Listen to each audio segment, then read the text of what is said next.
Hello दोस्तों, कैसे हैं आप लोग। सर्दियां खत्म हो चुकी है, लद्दाख का सीजन आने वाला है, गर्मियां शुरू होने वाली है और आप लद्दाख जाने वाले हैं। बहुत से लोग होंगे जो बुलेट खरीद के बैठे होंगे या जिनके पास पहले से होगी, उन्होंने सोच रखा होगा कि इस बार तो लद्दाख एक्सपीडिशन करना ही है, चाहे जो हो जाए। ऐसे देखा जाए तो लद्दाख एक्सपीडिशन इंडिया के हर एक यंग लड़के का सपना होता है। कुछ उस सपने को जी पाते हैं, कुछ उसको नहीं जी पाते हैं। मैं खुद लद्दाख 2 बार जा चुका हूं, तो मैं आपके सामने हाजिर हूं ये वीडियो लेके। बहुत से लोगों का सपना होगा लद्दाख को एक्सपीडिशन करने का, बट सबको पता नहीं होता है कि लद्दाख है क्या चीज, किस जगह पे आता है, वहाँ पे पहुंचा कैसे जाए, रूट्स प्लान क्या होने चाहिए, आइटनरी क्या होगी, वहाँ रहने और खाने के क्या ऑप्शन मिल जाएंगे, पेट्रोल आपको कहाँ कहाँ अवेलेबल हो जाएगा, रोड कंडीशंस क्या है, आपका बजट कितना होना चाहिए।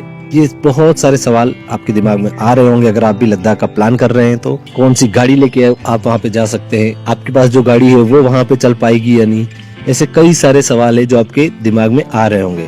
तो आपने क्लिक किया है एकदम सही वीडियो। मैं आपके सामने लेकर हाजिर हूँ एक वीडियो जिसमें मैं आपके सारे सवालों का जवाब दूंगा। मैं क्यों दे पाऊंगा, क्योंकि मैं खुद लद्दाख 2 बार एक्सपीडिशन कर चुका हूँ, लगभग जगह मैं कवर कर चुका हूँ लद्दाख की। तो मुझे एटलीस्ट इतना एक्सपीरियंस तो हो गया है कि मैं फर्स्ट टाइमर को अच्छे से गाइड कर सकता हूँ। फर्स्ट टाइमर क्या, जो जितनी भी बार जा रहा है, अगर आप दूसरी बार भी जा रहे हैं तो मैं दूसरी बार कर चुका हूँ, तो मैं आपको अच्छे से वो बता पाऊंगा। चलिए शुरू करते हैं। सबसे पहले बात कर लेते हैं कि लद्दाख है क्या चीज। लद्दाख कोई स्टेट है, कोई जगह है, क्या है एक्चुअल में। लद्दाख, लेह लद्दाख दोनों साथ में बोला जाता है। लद्दाख एक यूनियन टेरिटरी है।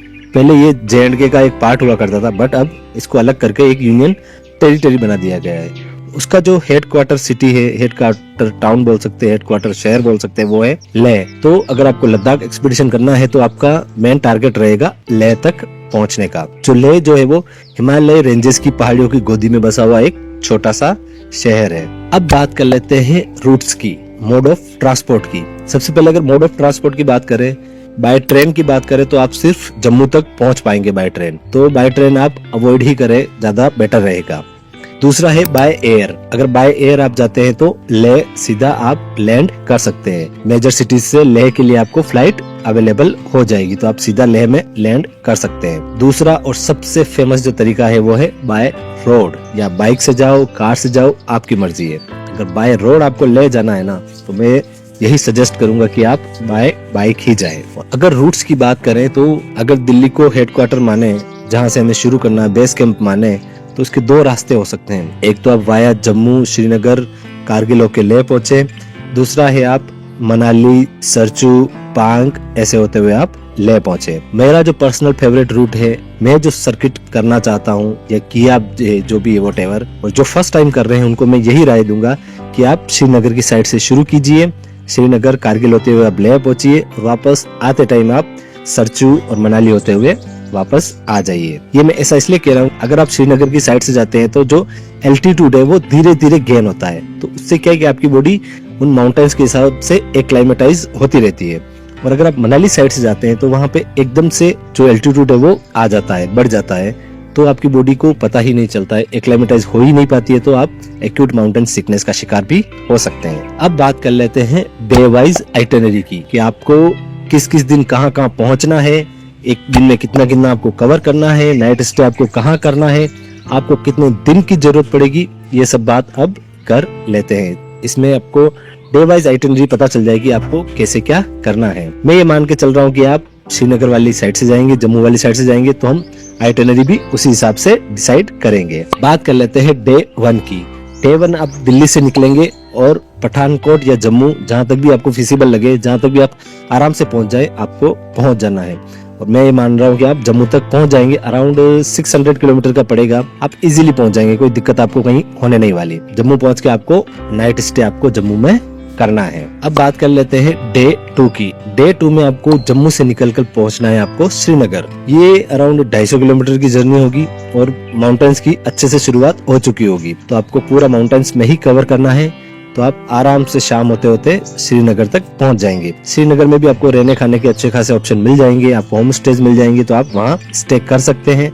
आप किसी होटल में, अगर आपका बजट अच्छा है तो आप होटल में भी स्टे कर सकते हैं, और भी ज्यादा अच्छा बजट है तो आप शिकारा में भी स्टे कर सकते हैं। अगर आपके पास दिन ज्यादा है तो आप 3rd डे भी श्रीनगर में स्पेंड कर सकते हैं, आप श्रीनगर को भी एक्सप्लोर कर सकते हैं। श्रीनगर में भी घूमने की बहुत सारी जगह है, शंकराचार्य टेम्पल हो गया, मुगल गार्डन हो गया, डल लेक हो गई, और भी बहुत सारी जगह है जो आप श्रीनगर में एक्सप्लोर कर सकते हैं। मैं आपको ये रिकमेंड करूंगा कि आप अगर आ रहे हैं और फ्यूचर में आपको कभी आना वापस नहीं होगा तो आप एक्स्ट्रा टाइम लेके आइए और एक दिन आप श्रीनगर में भी स्टे कीजिए और थर्ड नाइट भी आप श्रीनगर में गुजारिए। अब बात करते हैं डे 4 की।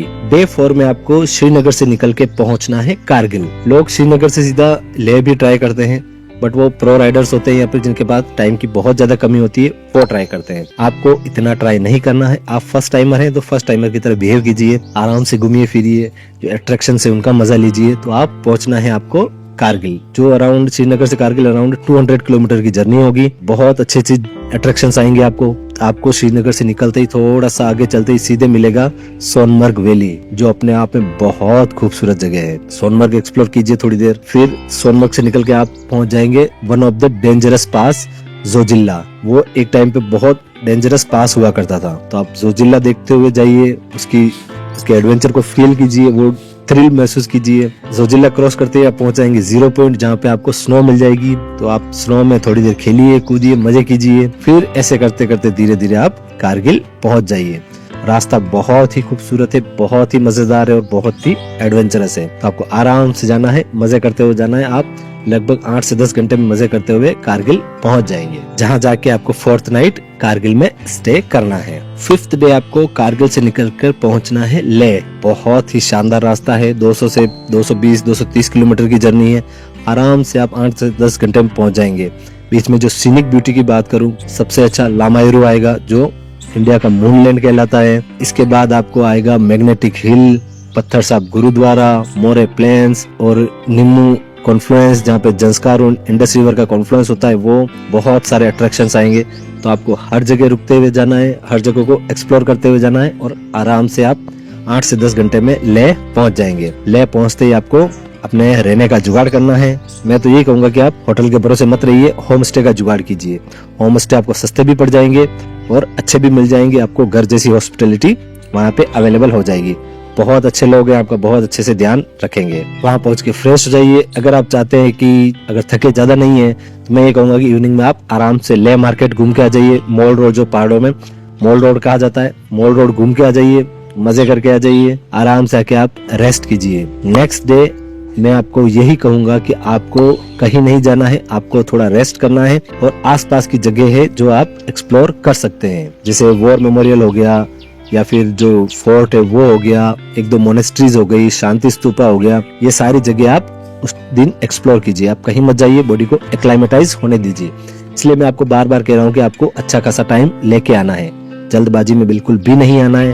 अगर आप एक्लाइमेटाइज नहीं होते हैं तो आपको हारदुंगला या फिर चांगला जहाँ जाने के बाद आपको दिक्कत हो सकती है। हमारे साथी को दिक्कत हुई थी, इसलिए मैं आपको अच्छे से बता रहा हूँ कि आप एक्यूट माउंटेन सिकनेस का शिकार हो सकते हैं।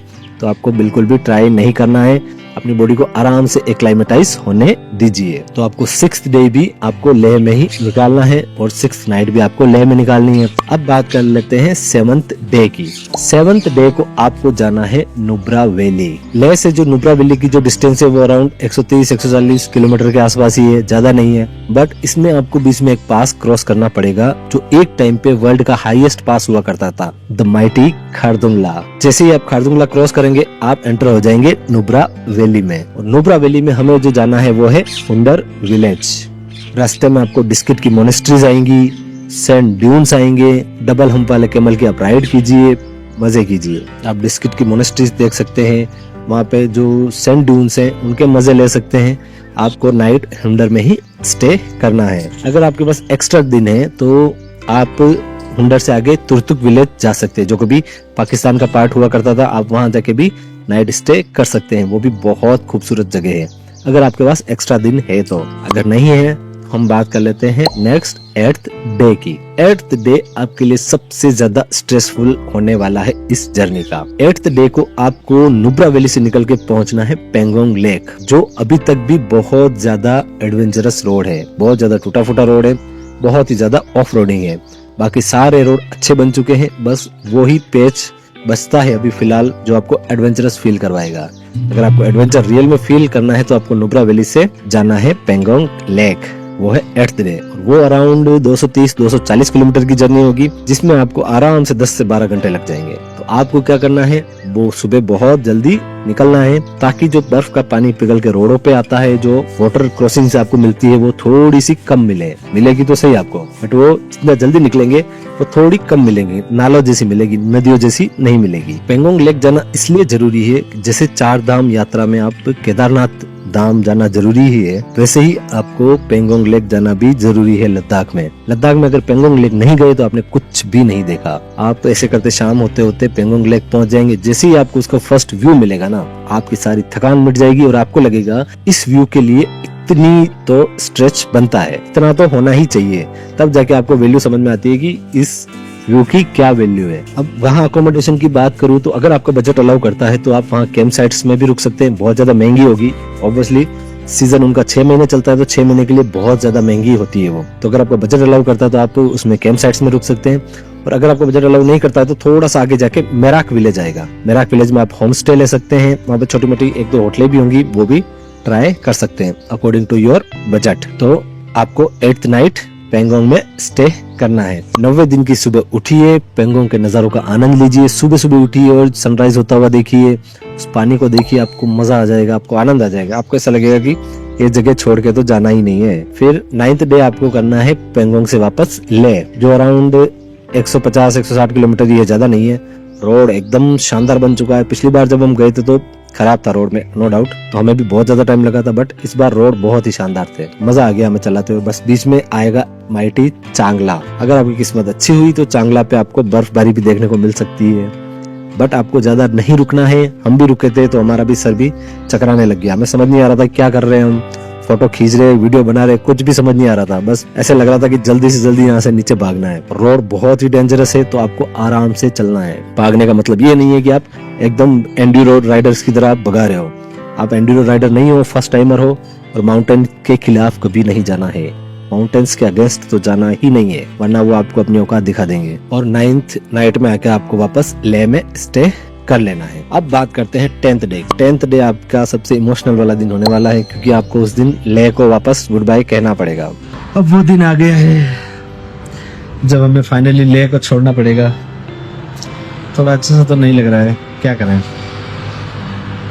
आपको शुरू करनी है वापस लेह टू मनाली वाली जर्नी। सबसे लंबी जर्नी होने वाली है, सबसे शानदार जर्नी होने वाली है। जो नज़ारे दिखेंगे ना आपको, बहुत अल्टीमेट लेवल के दिखेंगे। 10th डे आपको लेह से निकल के आपको पहुंचना है सरचू। आप सीधा मनाली ट्राई नहीं कर सकते, आपको करना भी नहीं है। अगर आप 2-4 बार लेह कर चुके हैं तो आप जरूर ट्राई कीजिए, कोई डाउट नहीं है, वो समझ जाएंगे उनको क्या करना है। बट अगर आप फर्स्ट टाइमर हैं तो आपको कभी भी ट्राई नहीं करना है, आपको बिल्कुल भी रिस्क नहीं लेना है। तो आप सिर्फ सरचू तक जाइए, बीच में आपको बहुत अच्छी अच्छी जगह मिलेगी। तंगलांगला, लाचुंगला, नकीला, ये 2-3 पास आएंगे, गाटा लूप्स आएंगे। वो 21 गाटा लूप्स आपको अगर आप देखोगे ना तो आपको जिंदगी भर याद रहेंगे। वो सबसे एडवेंचरस लूप था, हमारा भी था, हमारी बाइक का ब्रेक वहीं टूटा था, इसलिए वहाँ रिस्क भी नहीं लेना है। अपने आप को पहाड़ों से ज्यादा ऊपर नहीं समझना है। हमने गलती की थी, हमने भुगती थी, आपको नहीं करना है। तो आपको सरचू में पहुंच के नाइट स्टे कर लेना है। 11वें दिन आपको उठना है और आपको जाना है सरचू से मनाली। सरचू से मनाली की जो डिस्टेंस है वो अराउंड 240-250 किलोमीटर पड़ती है और आपको 8 से 10 घंटे लग जाएंगे। बीच में अगर अट्रैक्शंस की बात करूँ तो सबसे शानदार व्यू जहाँ से माउंटेन्स का मिलता है ना, वो है बारालाचला पास। तो आप बारालाचला पास क्रॉस करेंगे, आप फिर उसके बाद सिस्सू से होके आएंगे। सिस्सू वाटरफॉल देखने को मिलेगा आपको, बहुत ही शानदार वाटरफॉल है, आप जरूर जाके आइए। उसके बाद आपको अटल टनल देखने को मिलेगी, जो हाई एल्टीट्यूड पे इतनी अच्छी टनल बना रखी है। और अगर आप कार से कर रहे हैं तो आप रोहतांग पास होके भी आ सकते हैं, बाइकर्स को अलाउ नहीं है, इसलिए मैंने बाइकर का नाम नहीं लिया, कार वाले ही जा सकते हैं। तो आपको मनाली में पहुंच के नाइट स्टे कर लेना है, 11वीं नाइट। अब डे 12 की बात कर ले तो मैं ये कहूंगा कि आप 12वां दिन आराम से मनाली में निकालिए, बिल्कुल रिलैक्स निकालिए। आप मॉल रोड घूम लीजिए, आप बंजी जंपिंग कीजिए, रिवर राफ्टिंग कीजिए, जिप लाइन ट्राई कीजिए, हॉट एयर बलून राइड कीजिए, आप जो कर सकते हैं वो कीजिए, मजे कीजिए। 12वां दिन आपने इतनी अच्छी जर्नी कंप्लीट करी है ना, तो उसका जश्न मनाइए, मजे करिए आराम से।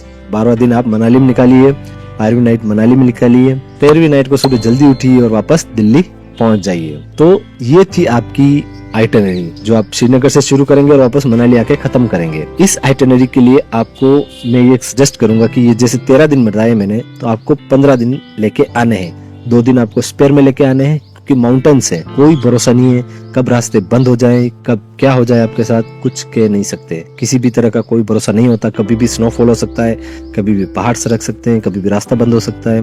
तो आपको बिल्कुल भी रिस्क नहीं लेना है। 2 दिन आपको स्पेयर में लेके आने ही है। जो और ज्यादा दूर से आ रहे हैं तो उनको 3 या 4 दिन स्पेयर में लेके आने चाहिए, मैं ये कहूंगा। तो number of days required are 15 days from Delhi to Delhi. आपको 15 दिन की छुट्टियों के लिए मना नहीं पड़ेगा अपने बॉस को, या तो बोल दीजिए मैं ना रहा हूँ, जो होगा देखी जाएगी। ऐसा नहीं करना है, क्योंकि जो होगी वो फिर देखी नहीं जाएगी।